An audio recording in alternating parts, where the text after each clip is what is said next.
Hello, Noah Lane here. Just going to talk about comparative measurement to help some of my students understand the concept a little bit better. Hopefully with this little more visual presentation, it'll make more sense. So here's a little bit of a drawing, just a quick sketch that I've done. Very short, maybe a couple minutes.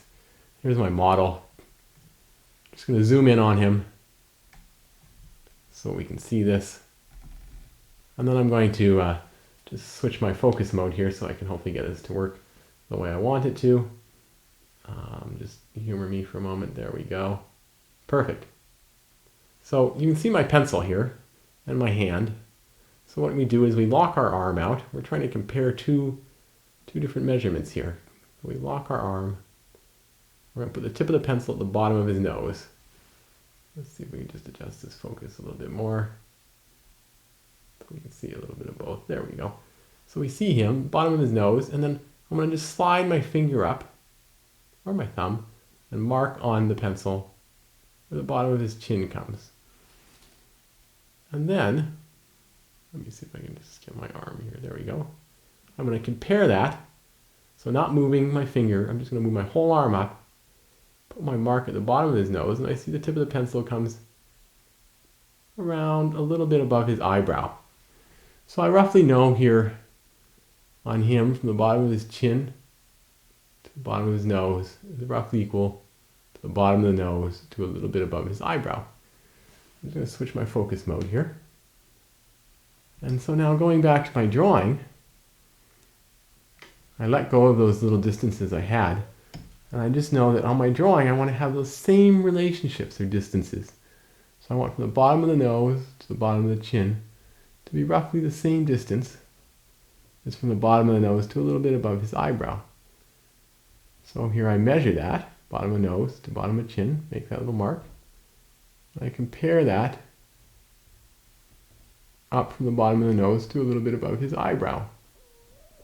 So I'm getting similar relationships of those distances on my drawing, which means that I could be drawing my head really small, a little tiny head.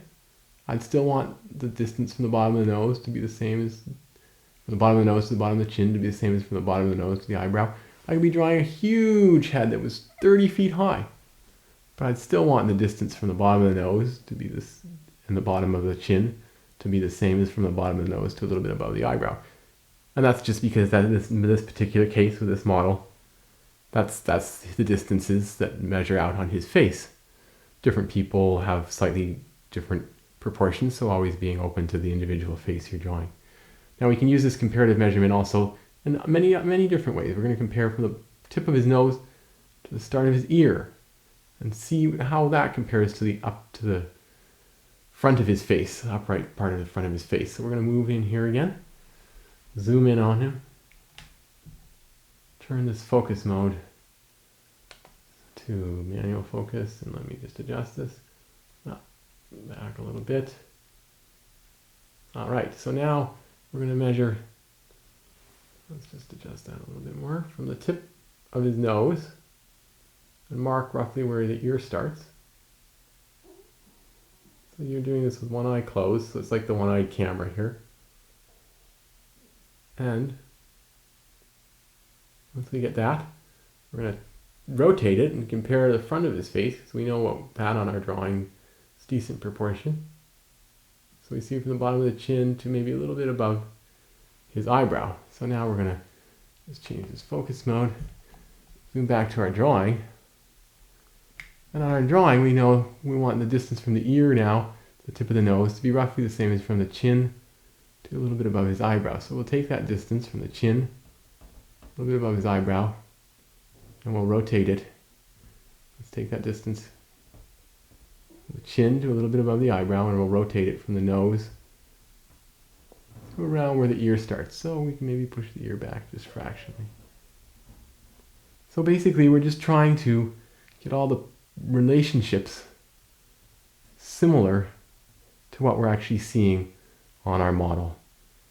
And that's sort of the trick of drawing a realist or similar thing to what you're trying to draw, is getting those relationships the same.